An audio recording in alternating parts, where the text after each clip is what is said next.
Menteri Sosial Saifullah Yusuf memastikan pemutakhiran data penerima bantuan sosial harus dilakukan. Hal ini demi memastikan bansos tepat sasaran. Penegasan ini disampaikan Menteri Sosial Saifullah Yusuf saat menghadapi silaturahmi Kementerian Sosial dengan pemerintah provinsi dan kabupaten kota se-Sulawesi Selatan.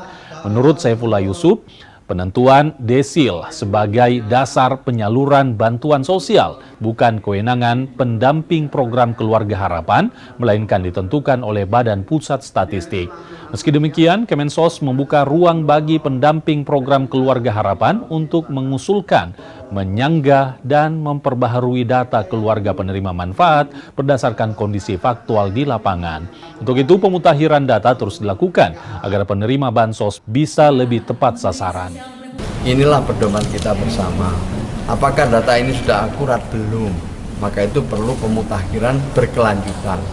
Dalam rangka pemutakhiran ini, di samping melibatkan kementerian lembaga, kita mengajak daerah, provinsi, kabupaten, kota, lewat dinsosnya, lewat RT RW, lewat desa, kelurahan, sehingga data kita itu benar-benar bisa mengantisipasi kondisi objektif di lapangan.